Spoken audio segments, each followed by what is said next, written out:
At 4:17 on November 9, 1944, an 8-man patrol from No. 4 Commando lay static inside a dense forest sector roughly 2 kilometers east of Hurtgen. Light levels were still insufficient for reliable target identification. Visibility was under 20 meters, and a thick layer of fog remained trapped beneath the beech and spruce canopy. The terrain was uneven, marked by exposed roots, shallow depressions, and small natural rises that interrupted sightlines in every direction. The patrol was not halted due to confusion or delay. The stop had been deliberate. At 4:03, their leader, Sergeant Alan Mercer, ordered the men to freeze after detecting changes in ambient movement that did not match natural patterns. Wind in the area had fallen to nearly zero, yet a specific band of foliage vibrated in short, regular intervals, consistent with controlled foot movement, not environmental drift. Mercer had no visual confirmation, but the cadence suggested human presence, likely in dispersed formation, at an estimated distance of 40 to 50 meters. The men occupied a loose semicircle, each positioned behind a fallen trunk, root system, or natural fold in the terrain. Every soldier covered a designated sector. No one had spoken since the last watch check.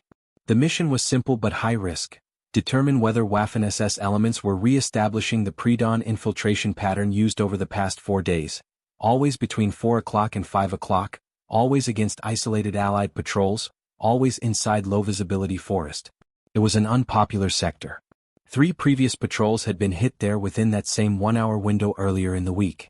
In each case, contact was sudden and one-sided. Short, accurate bursts fired from elevated or concealed positions, followed by a rapid German withdrawal. In 2 of the incidents, the SS had recovered their own casualties before Allied forces arrived, leaving almost no evidence to study. Command concluded that the enemy was using fixed approach routes and pre-selected firing points inside terrain that favored them. This was exactly why Mercer stopped the patrol at 4:03. He did not intend to be caught crossing open ground or moving through acoustic dead zones.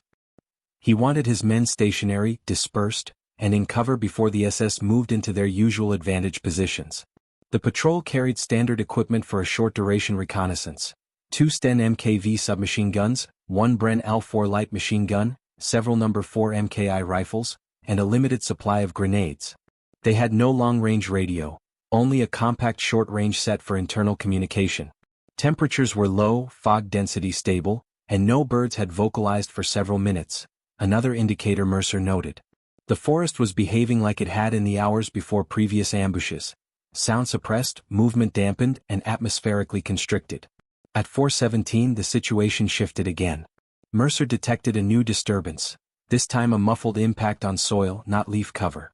That meant the enemy was closing in from a direction where the ground composition differed, possibly the northern spur of the sector. He raised one hand, no movement, no talking. The SS unit was inside the perimeter of their listening range.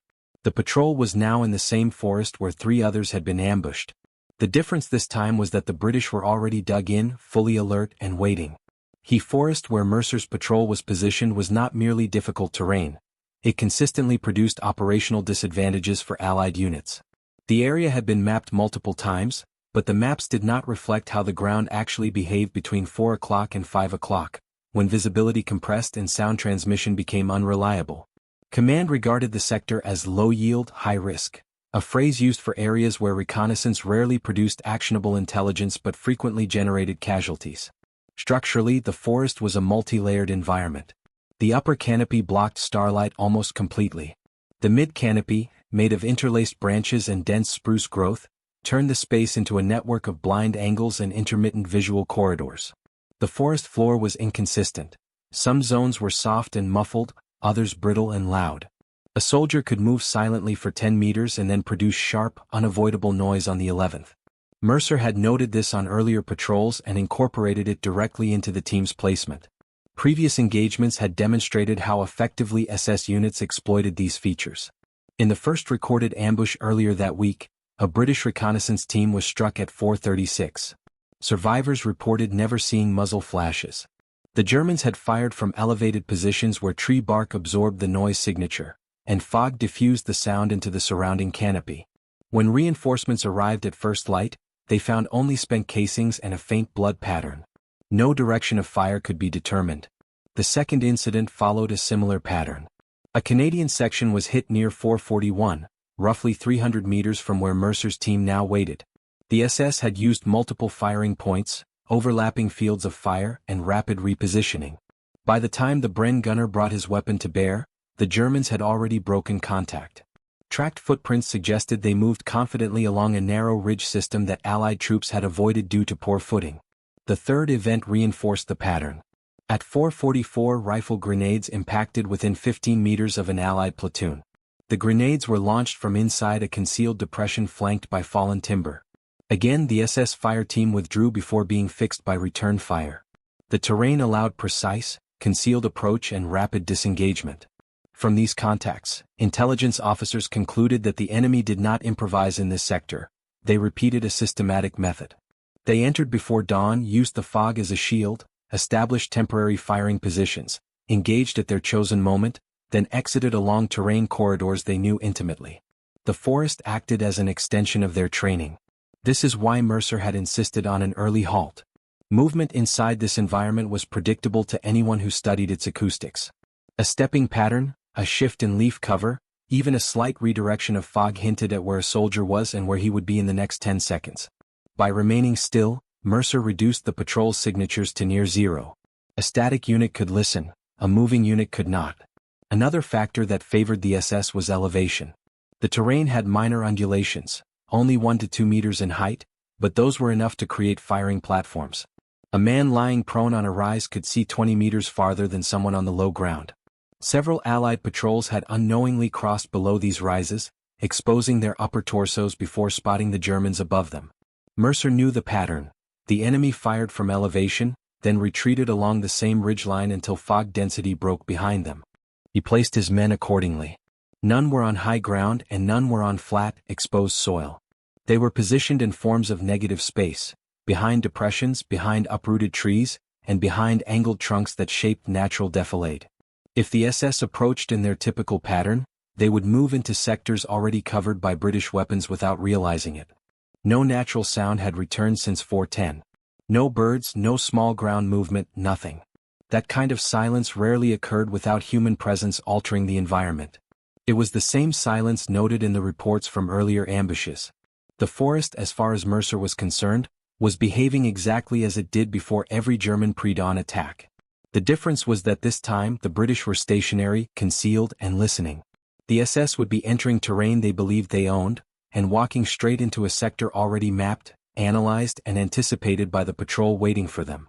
Sergeant Alan Mercer's patrol differed from the earlier units that had been ambushed in the forest, not because they were better armed or more numerous, but because their preparation aligned with the specific demands of the terrain. Mercer understood that the enemy's advantage did not come from superior firepower. It came from timing, terrain familiarity, and the ability to detect movement before the British did. To counter that, the patrol needed a posture that minimized their own signatures while maximizing their ability to anticipate German routes. Mercer himself had operational experience that was directly relevant. Before joining No. 4 Commando, he served as a gamekeeper's assistant in Hampshire. The work involved recognizing the difference between natural disturbances and deliberate ones, listening for inconsistencies in foliage movement, tracking by weight distribution on soil, and moving in low-light conditions without generating sound. While not glamorous experience, it translated effectively into reading terrain like the Hurtgen sector, an environment where pattern recognition often mattered more than conventional marksmanship. Each man in the patrol had been selected with similar reasoning. Corporal Dawson, positioned on the left arc, had strong low-light observation discipline, rarely shifting his silhouette once in cover. Private Ellis, the Bren gunner, understood field of fire geometry and could place a bipod weapon with precision even on uneven ground. Lance Corporal Hewitt, positioned near Mercer, was reliable at estimating range under limited visibility, an important capability when the fog reduced depth perception. The younger privates in the patrol had less field experience but were steady under direction and had already performed multiple reconnaissance tasks in similar wooded terrain. The patrol moved light. No unnecessary equipment. No webbing that clattered when shifting weight. Mercer had enforced a strict noise reduction check before departure. Loose metal secured, canteens wrapped in cloth, magazines tested for rattle, and boots cleaned of debris that might snap underfoot. The patrol was configured to operate silently and remain static for long periods if needed. The placement of the men was deliberate. Mercer did not distribute them evenly as a textbook formation would suggest. Instead, he concentrated observation on the most likely ingress routes: a narrow corridor of fir trees with compressed soil indicating repeated passage, a shallow ridge line that provided natural elevation for overwatch, and a small depression that acted as a funnel for anyone attempting to flank from the east. A traditional all-around security ring would have diluted their ability to detect the enemy early. Mercer focused coverage where enemy behavior had proven predictable. Another decision differentiated this patrol from the earlier ones: they occupied their position before the enemy. The previous 3 British and Canadian patrols had been caught while advancing. Movement created sound, and sound created detection. The SS had likely heard them first, fixed their positions, and initiated the ambush at the moment of maximum German advantage. Mercer's patrol inverted this dynamic. By reaching the interior of the forest around 2:50, they gained nearly an hour and a half of static observation before first contact indicators appeared. Their armament reflected practical reality. Ellis's Bren L4 provided the only sustained fire capability, but it was positioned deliberately at the rear of the semicircle rather than up front. The Bren's primary role in this situation was not to fire first. It was to stabilize the fight if the SS forced a maneuver or attempted to break contact under controlled retreat. The Sten gunners were placed forward, covering the close arcs where early engagement distances would be under 15 meters. The men with rifles covered the mid-range arcs, where accuracy and calm shot placement would matter more than volume. Morale within the patrol was steady. They were not expecting a dramatic engagement. They were expecting another German attempt similar to the earlier 3. Their objective was simple: survive the first 30 seconds of contact and prevent the enemy from dictating the terms of the engagement. If they accomplished that, the SS would lose the core advantage that had allowed them to dominate the sector all week. By 4:15, every man was settled into his firing posture. No one shifted position unnecessarily. No one spoke. The patrol was fully established, dispersed, and prepared. And crucially, unlike the previous units, they were not searching for the SS inside the forest. They were already there, concealed, weapon arcs established, waiting for the enemy to enter a space that had been analyzed, measured, and prepared 2 hours earlier. In a sector where movement meant vulnerability, the British patrol had done the one thing the SS did not expect. They stopped moving first. By 4:17, the British patrol was fully established, and the forest had settled into the same oppressive quiet documented before every previous ambush in the sector. Mercer used the next few minutes to confirm that every man understood the engagement thresholds. No firing until positive identification, no movement unless repositioning was unavoidable, and no breaking silhouette above knee height. Success depended on discipline, not aggression. The first actionable indicator appeared at 4:19. Dawson, covering the left arc, raised 2 fingers, a silent signal for linear movement. Through the fog, he had detected a slight oscillation in a cluster of fir saplings. The movement was too consistent to be wind-driven and too slow to be caused by animals. It indicated a single individual advancing in a staggered step pattern, likely a forward scout. Mercer acknowledged with a closed fist, "Hold position." At 4:20, Hewitt detected a second signature: soil compression rather than leaf disturbance. This was notable. Areas of the forest floor where roots had broken the surface tended to produce distinctive noise when stepped on. The absence of that noise suggested the individual was purposely avoiding the loudest patches, evidence of training and awareness. The Germans were approaching cautiously, possibly assuming the sector was empty but still following their standard infiltration procedure. By 4:21, the entire patrol had identified subtle indicators: pressure changes in the fog, foliage displacement at irregular intervals, and faint audible clicks consistent with equipment contacting gear during movement. None of these were loud, but the British were static and listening. The SS, meanwhile, were advancing and exposing small but detectable signatures. Mercer began constructing the fire line mentally. His plan was to engage only when the Germans had moved deep enough that any retreat would be lateral rather than backward. If fired upon too early, the SS could simply break contact along the approach corridor and vanish into the fog. But if they advanced another 10 to 15 meters, they would be inside the semicircle's overlapping arcs, with limited escape options without crossing at least one British line of fire. The turning point came at 4:23. Mercer observed the first silhouette with partial clarity, a scout kneeling briefly behind a spruce trunk. The man appeared to be scanning ahead but was facing slightly right of the British positions. His posture suggested he did not expect enemy presence at this depth. Mercer did not authorize fire. One scout was not the objective. The full unit behind him was. At 4:24, a second silhouette passed through a gap in the fog behind the first. This one carried a weapon with an elongated barrel profile, likely a Kar 98K. Additional subtle movement behind him indicated at least 3 more men in spaced formation. Mercer judged they were entering the primary engagement zone. The British patrol by design could see them sooner than they expected. The SS did not yet have the same advantage. Mercer gave the silent command, 2 taps on the forest floor with his knuckles, prepare to fire. Each man adjusted marginally, no more than a centimeter or 2, aligning weapons on pre-selected arcs. Ellis angled the Bren slightly upward to cover a potential attempt by the Germans to pull back uphill. The Sten gunners on the forward edge of the semicircle covered the close-range corridor. Riflemen prepared for controlled, single-shot engagements. At 4:26, the Germans made their critical mistake.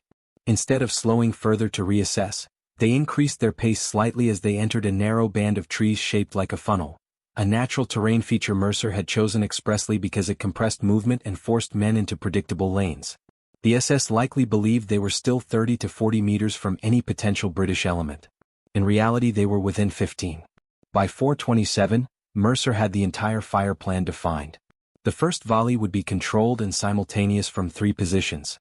The Bren would hold fire for 2 seconds to assess whether the enemy attempted an organized breakoff. The Stens would fire in short bursts to prevent overheating and maintain accuracy. Riflemen would target flank elements to prevent dispersion. For the first time in 4 days, the British would be the side firing the opening shots.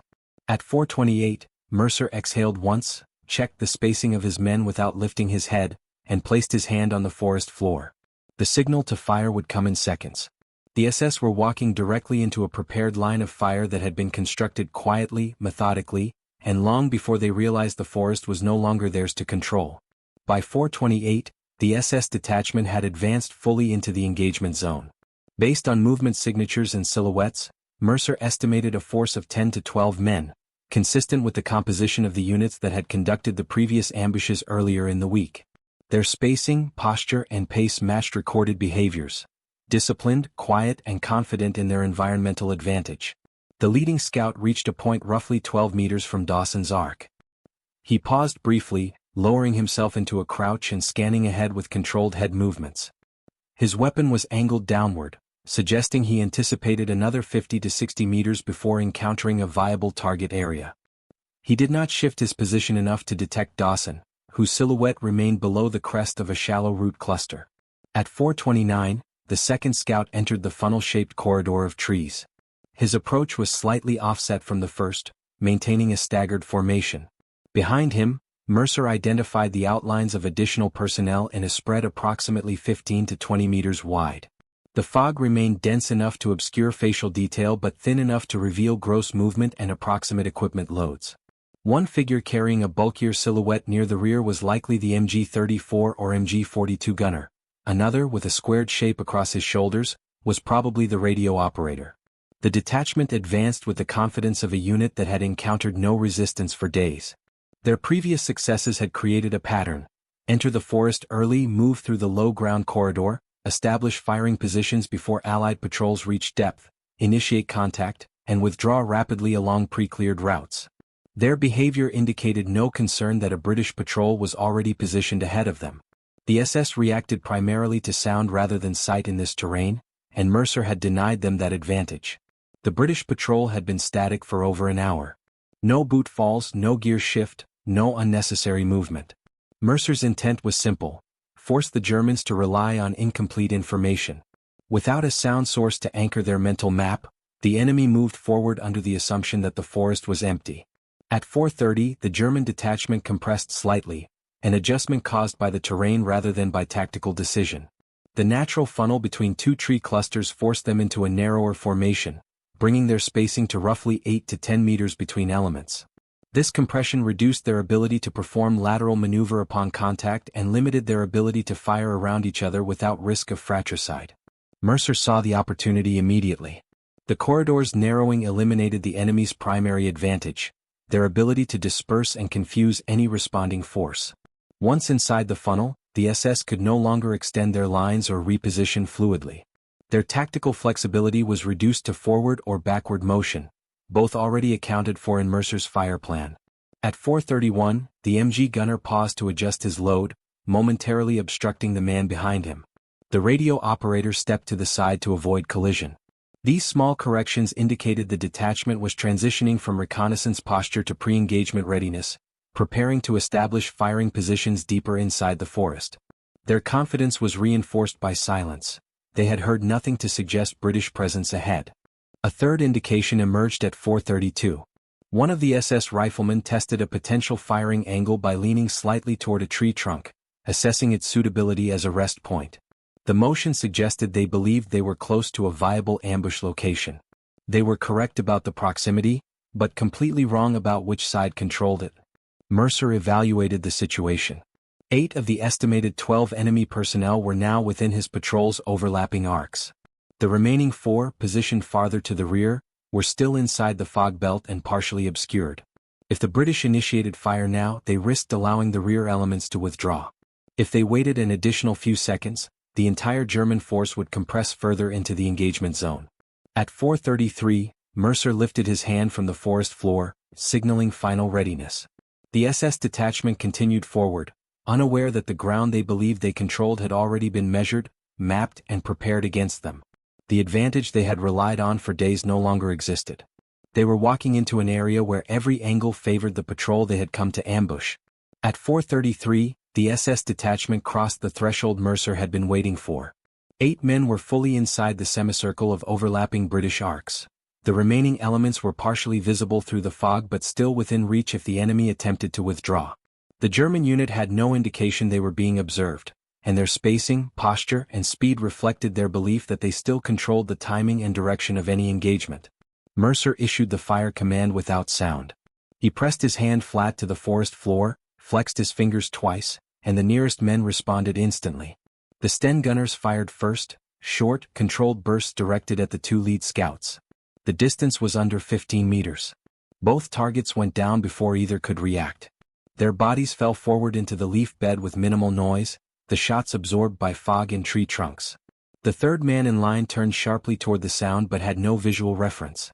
Before he could raise his weapon, Dawson fired a single accurate shot from his rifle, striking him in the upper torso and putting him out of action immediately. The Bren remained silent for the moment, following Mercer's plan to hold sustained fire until the SS attempted to maneuver. The German reaction was immediate but disorganized.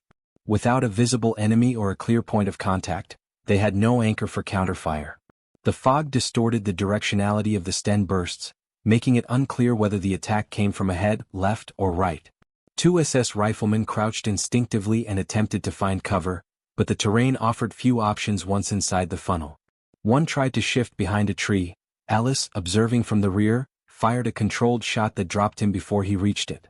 At 4:34, the MG gunner attempted to deploy his weapon. He swung the MG-34 off his shoulder, lowered the bipod, and tried to pivot toward the perceived threat. Mercer fired a 3-round burst from his Sten, striking the gunner before he could complete the action. The assistant gunner attempted to drag the MG into position, but in doing so exposed his side profile. Hewitt fired once, ending the attempt. Without the machine gun, the SS lost their only asset capable of suppressing the British positions and breaking the ambush cycle. As the initial shock set in, the rear elements of the detachment tried to adjust. 2 men attempted to peel right, likely to flank what they assumed was a small Allied element near the forward trees. They moved quickly but without full situational awareness. The fog, combined with their compressed spacing, forced them to step into predictable lanes. Dawson and Mercer engaged them simultaneously, Dawson placing a round into the first man's chest, Mercer firing a short burst that struck the second. Both fell within seconds of each other. The remaining riflemen attempted to pull back toward their entry route, but the corridor was now an exposed channel. Ellis finally opened with the Bren at 4:35, firing a steady 4-round burst to cut off their withdrawal path. The rounds struck the base of the trees where the SS had clustered, forcing them to halt. 1 man broke left toward the ridge. Hewitt fired again, neutralizing him as he moved. By 4:36, the German formation had fully collapsed. Communication was ineffective. The radio operator had taken cover behind a tree but lacked a survivable position. When he attempted to lean out to gauge the situation, Dawson fired a final shot that ended any hope of regrouping. The fog absorbed the remaining noise, and no further movement came from the German side. What had been a 12-man detachment capable of dominating the early morning hours 4 days in a row was now scattered across the forest floor, most within a 20-meter radius of the initial contact point. None had managed to fire a sustained burst, and only one German soldier had even discharged a single round, an unaimed reflex shot that struck a tree trunk several meters left of Mercer's line. The entire ambush had lasted roughly 2 minutes.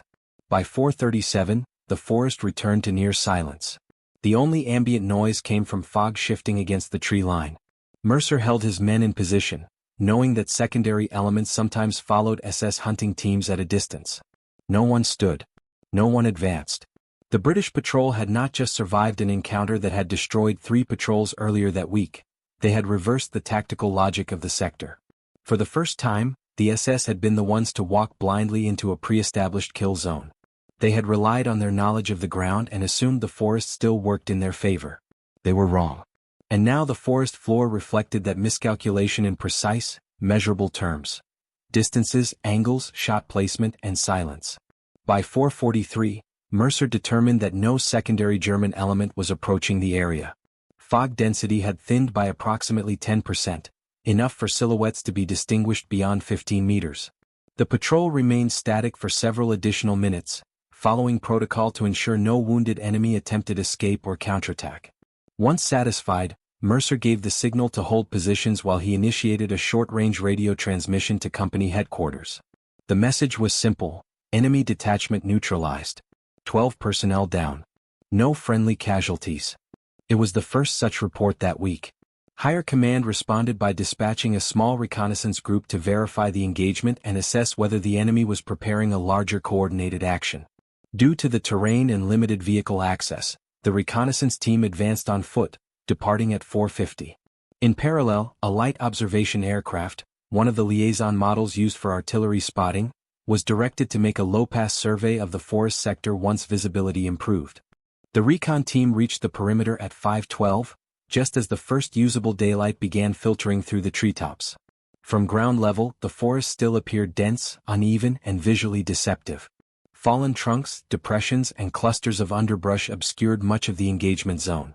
To the untrained eye, the battlefield looked chaotic and disordered. Only by examining each body's location and the direction of fall could anyone begin to piece together what had occurred.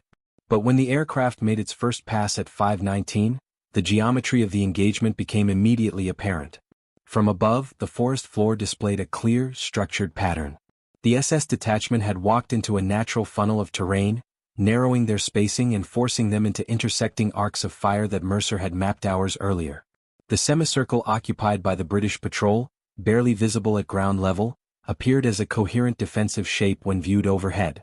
Their positions exploited defilade created by fallen logs and shallow depressions, features that, from above, formed a consistent contour line. The German bodies were spread in a tight cluster near the center of the funnel, with several positioned exactly along the predicted advance lane Mercer had identified. 2 lay within a meter of the tree where the lead scout had paused at 4:23. 3 more were found along the ridge base, where the detachment had attempted to peel right. The MG-34 gunner and assistant were located near the narrowest point of the corridor, confirming they had never successfully deployed the weapon. The aerial observer reported the layout in objective terms. Enemy unit entered confined terrain channel. British patrol held superior arcs. Engagement likely lasted under 2 minutes. German maneuver options limited by natural topography. In other words, the British had chosen ground the SS could not adapt to in time. From altitude, the difference was stark. The earlier 3 ambush sites of the week had shown British patrols dispersed and disorganized at initial contact points, reflecting the surprise and lack of control they faced. This site, however, displayed symmetry. The British positions formed a defined semicircle. The Germans fell inside it. The terrain features aligned exactly with Mercer's placement of his men. The entire fight made sense when viewed from above in a way that no ground-level perspective could convey. When the reconnaissance team walked the area with the aerial photographs, the effect was even clearer. They overlaid the imagery onto an updated map and marked each German casualty with a grease pencil. The pattern that emerged was consistent. Every German had advanced into a zone where at least one British firing position had a clean, unobstructed shot within the first 5 seconds of the ambush. One officer remarked that the engagement resembled a pre-constructed firing diagram rather than a hastily executed skirmish. Mercer corrected him. The forest had provided the structure. The patrol had simply recognized it before the enemy did. By 5:30, enough light had penetrated the canopy to allow full visual confirmation of all bodies and equipment.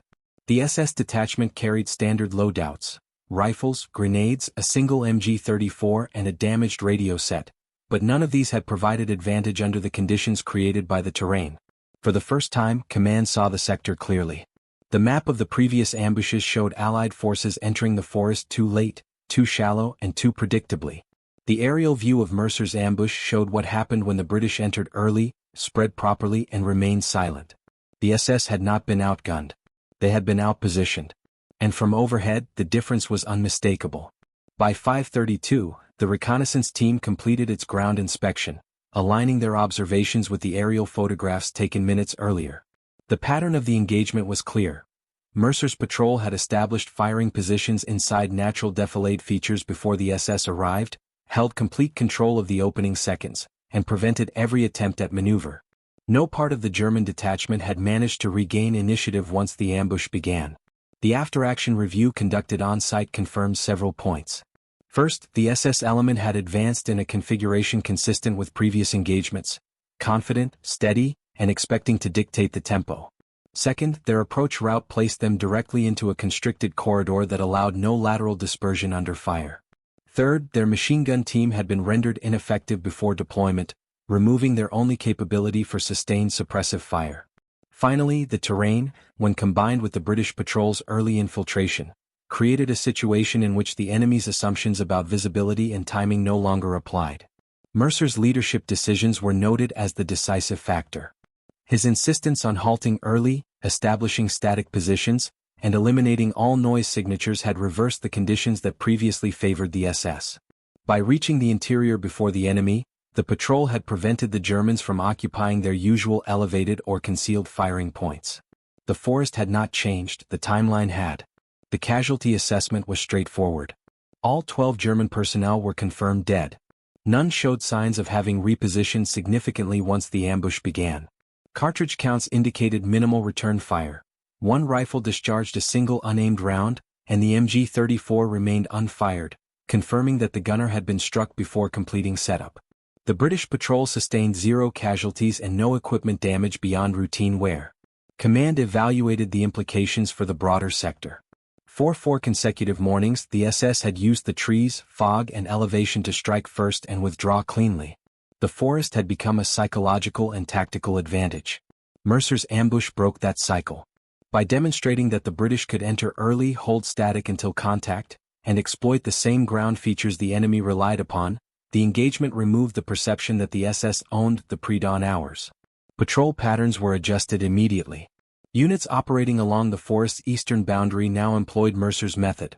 Pre-dawn infiltration reduced movement signatures and occupation of terrain features before visibility shifted. Early reports indicated that SS pressure in the sector declined within 48 hours. German patrols no longer pushed aggressively past the forward tree line at dawn. They were no longer certain of what waited inside the fog. The formal written report, submitted later that afternoon, was notably concise. It described the event as a successful defensive ambush executed by one British patrol against a superior SS detachment. It referenced terrain exploitation and advantage reversal as key factors but did not elaborate on the details revealed by the aerial photographs.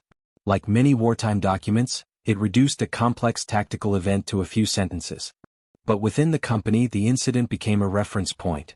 New soldiers were shown the aerial image, the tight cluster of German bodies inside the funnel-shaped corridor, the semicircular British positions, and the terrain contours that shaped the engagement. Officers referred to it informally as the overhead diagram, a plain reminder of how terrain, timing, and silence could overturn an enemy advantage that had seemed insurmountable. Mercer did not comment on the attention. After the debrief, he rechecked his weapon, redistributed ammunition, and prepared for the next assignment. The patrol members did the same. None claimed the ambush as extraordinary. From their perspective, they had simply applied the fundamentals correctly for once, in a forest that punished anyone who didn't. When viewed from ground level, the engagement site looked like random fallen trees, uneven soil, and scattered bodies. But from above, it told a different story, one of geometry, preparation and positional dominance. The SS had failed not because of poor equipment or training, but because they entered terrain they assumed they understood, at a time they assumed gave them every advantage. They were wrong on both counts. And the aerial view was the proof.